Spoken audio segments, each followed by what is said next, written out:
In lesson 1, we began by showing that we wish to introduce the person of the Holy Spirit by saying several strong factors. Number 1, that our sole source of information will be the Bible. We will not go outside the Bible for information on the Holy Spirit of God. We won't do that. And then we had begun to say that in this great truth that the Holy Spirit is like Jesus. Jesus loved the whole world. He didn't love a part of the world. He didn't love high or low, or near or far. God loved the total world and gave his son for the total world. The Son loved the total world and gave his life for the total world. The Holy Spirit likewise has no preferences on the face of this earth. And he has no preferences of denomination. And that's difficult for some people. They have a feeling that their private denomination, that God loves it a little better than he does someone else. What they don't realize, God don't even know the name of your denomination. He only knows the names of those that are redeemed by the blood of the Lamb. And all of those that are redeemed by the blood of the Lamb are in the same denomination. They're in the body of Christ. But we wish to stress very strong the universality of the Holy Spirit. That wherever you go in the world, he will be the same. And for all the folks in the little primitive huts made of mud, he will walk right in there and do everything he will in the magnificent cathedral. He will go wherever he's welcomed. And we're going to teach you all the different things about him where he can be made happy and he can be made grieved and so forth, because we're going to talk on personality. All the things that have to do with personality, we're going to deal with them. But first, we're going to talk about the fact that he belongs to everybody. In John 2:24, it says, "Now God is a spirit, and they that worship him must worship him in spirit and in truth." And so God is not for anyone personally, but for everyone collectively, that those that will worship him in spirit. And spirit there's with a capital S. That wants them to worship him in spirit and in truth. All right. And then we come to know that God is a light in 1 John 1:5. And then is the message which we have heard of him, and declare unto you that God is light. In him there is no darkness at all. And then in Deuteronomy 4:24, "For the Lord is thy God, and he is a consuming fire, even a jealous God." And then we find in 1 John 4:16, "And we have known and believed the love that God hath to us." God is love, and he that dwelleth in love dwelleth in God, and God in him. Races were created by men because of sin at the Tower of Babel. In Genesis 11:9, "Therefore is the name called Babel, because Jehovah did there confound the language of all the earth, and from thence did the Lord scatter them abroad upon the face of the earth." I believe that the same night he changed all the languages was the same night that all the races were made. He just wanted them to get away from each other, because every imagination of their hearts were wicked. And he knew they would run from each other if each of them thought the other one wasn't pretty.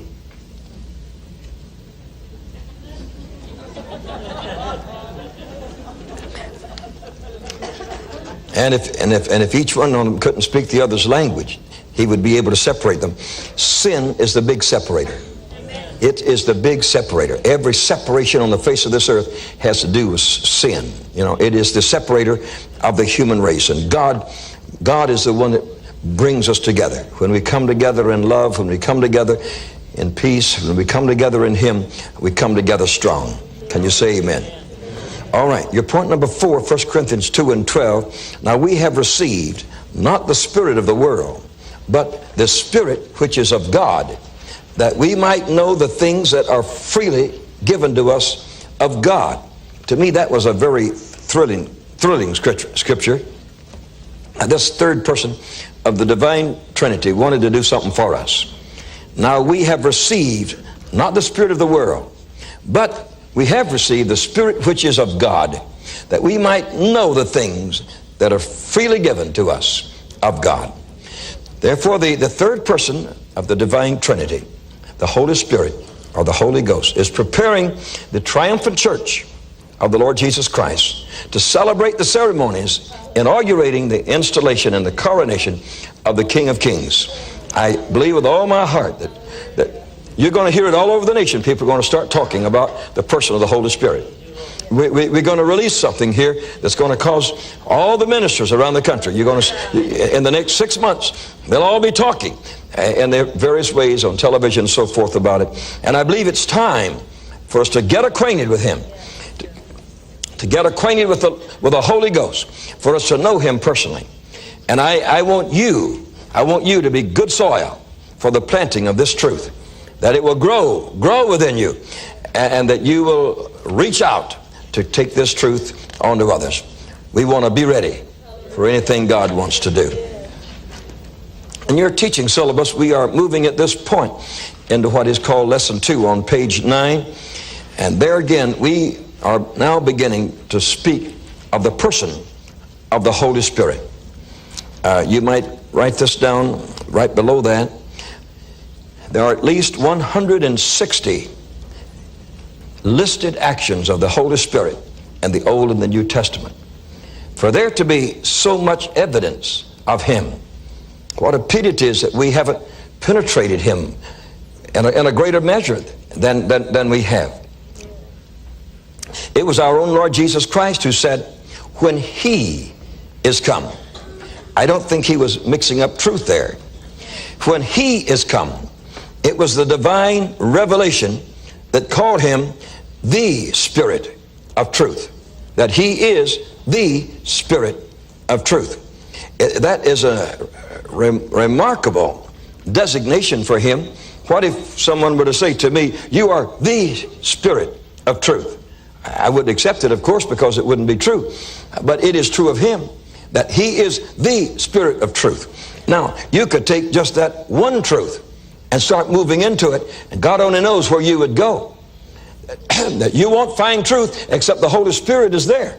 I mean real truth, eternal truth, spiritual truth. That you won't come into bona fide truth if you don't move into that thing by the power of the Holy Ghost. And so we will be studying the personhood of the Holy Spirit, and that when He is come, He, that divine revelator, that He is the Spirit of truth to us. In John chapter 16, you might make a further note there, 13 times in this chapter, Jesus is spoken of as a person. To me, that, as I was counting through there, I was amazed that in this one chapter, 13 times the Holy Ghost was addressed as a person, not an it, but a person. Let's read some of it. In John 16:7, it says, nevertheless, I tell you the truth. It is expedient for you that I go away. Now, that was the Lord Jesus Christ talking to His own disciples. It's expedient for you. That means it's necessary. I could only be in one place at one time. It is necessary that I go away. If I go not away, the Comforter. Now, we're going to deal with Him as a Comforter and see what it all means. The Comforter, which is with a capital C there, meaning a person. The Comforter will not come unto you. But if I depart, or if I leave, if I go away, I will send Him. Say Him. I will send Him unto you. What we don't want anyone to think is that we're going to stretch the Word. If the Word isn't simple and easy, we're going to leave it alone. We're not going to try to stretch truth. I don't like stretched truth. Till you can not know whether to believe it or not, it has been stretched out of relationship to the rest of the revealed truth. The person of the Holy Spirit is not a truth stretched beyond its dimensions. The person of the Holy Spirit is a divine truth, one third of the Godhead and 1/3 of the dispensations. and so we believe Him, that He will reveal Himself to us. And we want it. We're waiting for it. Verse 8, that is the next verse in John chapter 16. Jesus said, when He is come, speaking about the person of the Holy Ghost. When he is come, he will reprove the world of sin. We're going to get stuck in there as we go along. What does it mean? What is it? What can we believe about it? What can we receive from it? He will reprove the world of sin. Now you see, if he is not acknowledged, and if he is not in his proper place, he can't do these things. He can only do these things when he's functioning in the position that God created him and that God made him that he teach in. We're going to show you in a lesson or two here how he emanated, or he came forth from the Father and the Son. And that's going to be very exciting when we get into it. In fact, I don't know of any aspect of the person of the Spirit that we're not going to deal with before we're through. And so I just want you to be patient. And I want you to love this thing. And above all, I want you maybe fast, for sure pray, and let us move into the dynamics of a truth that could change the world. How many like to be a world changer? Could change the world. The Lord Jesus said, now when he is come, he will reprove the world of sin. He will rebuke sin in the world. And that he will reprove the world of righteousness. He will reprove the world of sin. He will reprove the world of righteousness. He will reprove the world of judgment. 3 areas that he will function in on the face of this earth in order to bring in the kingdom of our Lord and Savior Jesus Christ. In 1 John 5 and 6, it says, this is he that came by water and blood, even Jesus Christ, not only by water only, but by water and blood, and it is the Spirit that beareth witness, because the Spirit is truth. Now we want to deal with that subject somewhere in these teachings, that it is the Spirit that bears witness to the fact that Jesus came by water. You know what water is, don't you? Water is baptism, where you are immersed and you die, you are buried. And he told John he did this to perform all righteousness, and that he permitted this because he wanted to show you. If he hadn't been baptized, a lot of you wouldn't want to either. You'd say, well, Jesus didn't. Don't matter if he said do it. If he didn't do it, a lot of you wouldn't want to do it. But if he did it, and he was perfect, and he did it as a symbol for you, then you've got to do it. Yeah. And so he came by water, and then he came by blood. He showed you the way to go by being dead to the world, and then he went to the cross, and he died by blood. He went there for your salvation. And it says that the Spirit bears witness to this. Now that's one of the things we want to study. What kind of witness did the Holy Spirit bring, and what does he bring today? It says, because the Spirit, with a capital S still, that he is truth. That he is truth. Verse 7, the next verse says, for there are 3 that bear record in heaven, the Father, the Word, and the Holy Ghost, and these 3 are one. And we will be dealing with that in the subject of he came forth from the Father and the Son. But if the Bible says there are 3, I don't believe there are 2.5. Are you here? Yeah. I don't believe that you have one that's just a force and a power that without any personality. He says there are 3 that bear record in heaven, and we want to study that record that is in heaven. That we have a Father, and we have a Word, which is the Lord Jesus, and we have the Holy Ghost, and these 3 are one together. You say, what in the world does it mean that the 3 are one? If I lived next door here, and I had an automobile for sale for $200, and you came over to my house and you said, I want to buy that automobile, how much is it? And my son came to the door, he'd say $200.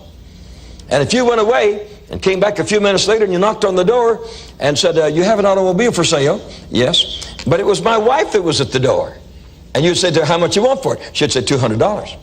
Then you went away and you came back, and I opened the door and you said, you have a car for sale? And I said, yeah. How much is it? $200. Well, we're one. You see?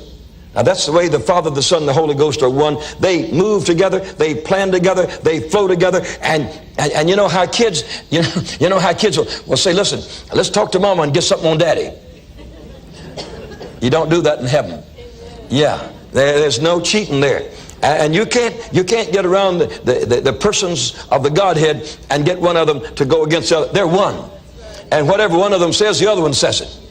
And so you can go to your mama and say, now Mama, now if you'll say this, Daddy will have to agree with it. You can't do that in heaven. You can't say, now listen, Father, if you'll help us, the Son will have to put up with us. No, he don't. They're one. Can you say amen? Amen. All right. A study of the person of God the Holy Ghost, God the Holy Spirit, the third entity of the divine Trinity, is of tremendous importance in our living church upon the face of this earth today. Divine revelation wants the church to know some things.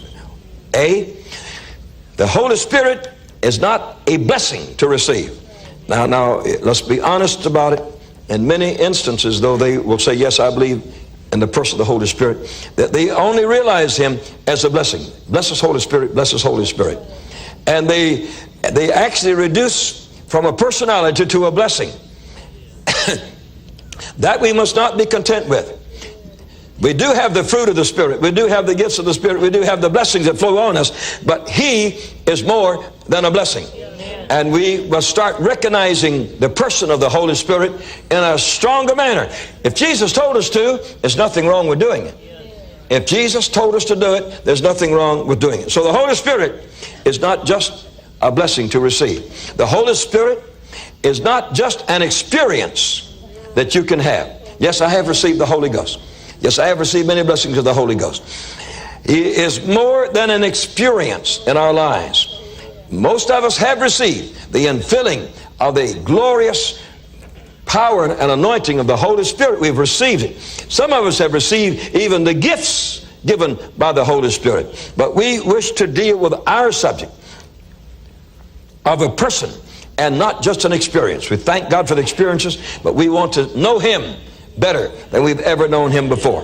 The Holy Spirit is not a feeling to enjoy. You'd be amazed how many people live on feeling. Oh, I feel him, I feel him. No, wait a minute now. We want you to have more than feelings here. We want to go deeper than feelings. In the Lord Jesus, you don't have to go on feelings. You know he was born in Bethlehem. You know that he grew up in Nazareth. You know that he died on Calvary in Jerusalem. And you know that he rose from the dead out of that beautiful garden. We know him, you see.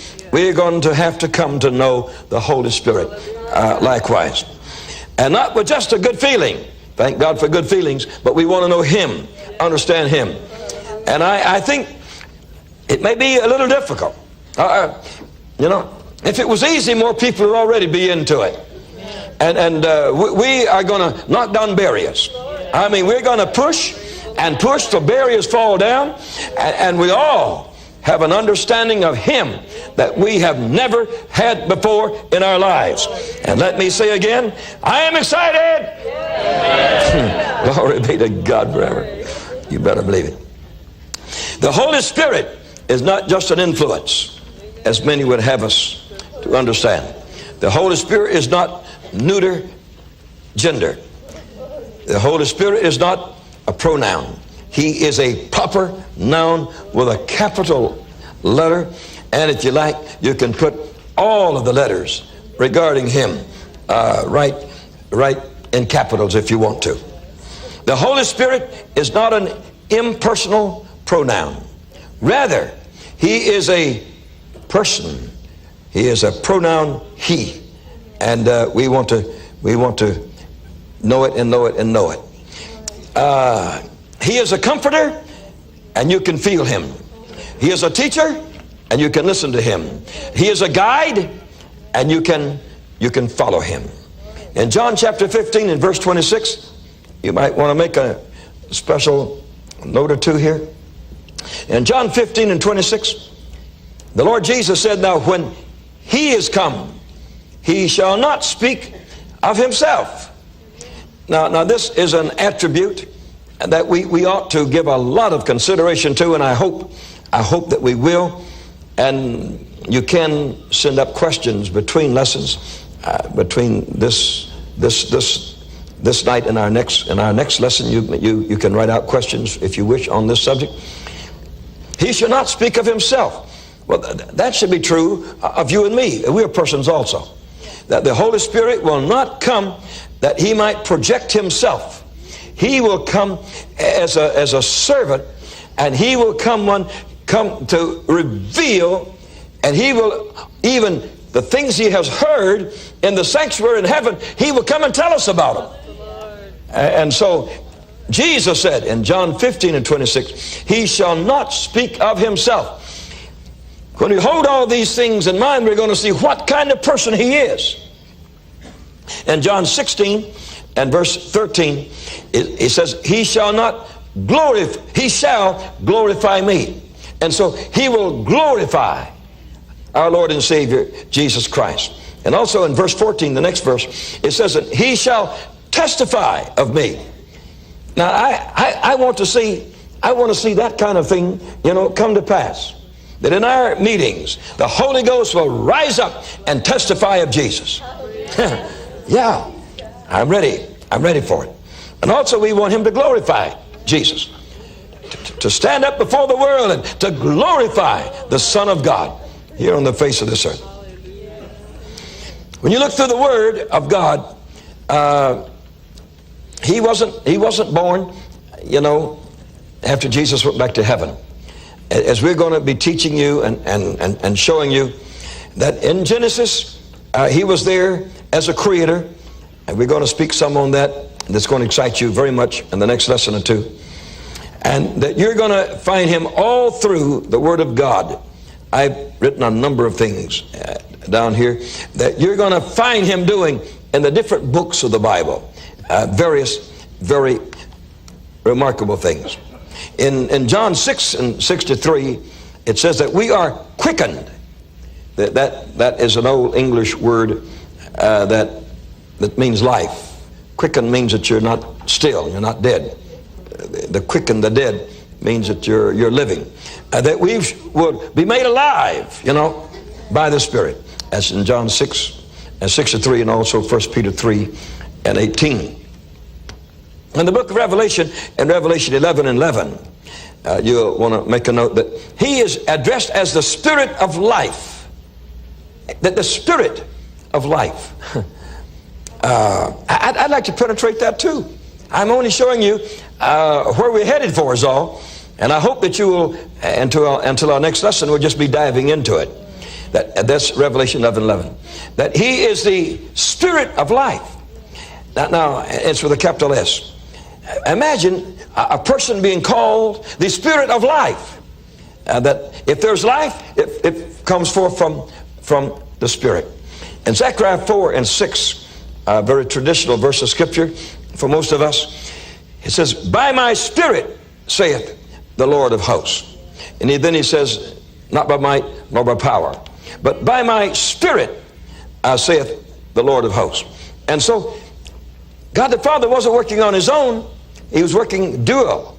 And he said that by, this with a capital S there, by his, not by might, not by power, he performs activities on the face of the earth by this person called the Holy Spirit. We want to look into those things that he performs on the face of the earth by this person called the Holy Ghost. Romans 15:30, he is called the Holy Spirit that loves. And we're going to go into more of that. I'm only stirring up your pure minds at the moment. Anything that loves has personality, you see. And so he is a spirit that loves. I want you to know that because I don't want you to be afraid of him. I don't want anybody in any of my classes to ever let fear get anywhere close to you, because I don't believe in fear. Fear belongs to the devil and the devil's gang. Let them have it. God's people are free from fear. Completely, absolutely. And God is not the author of fear. Sin and transgression are the authors of fear, and God is the author of love. And the Word of God says, where there's perfect love, there is no fear. Perfect love casteth out fear. And so there's no fear in love. You cannot Any area in your life where there's fear, in that area you do not have love, or you do not have God. So you better get that out so you can fill that spot with God and with love, and you won't have fear anymore. Don't be afraid. Don't fear. Don't fear death. Don't fear life. Don't fear the future. Don't fear anything. Don't fear your mother-in-law. She's all right.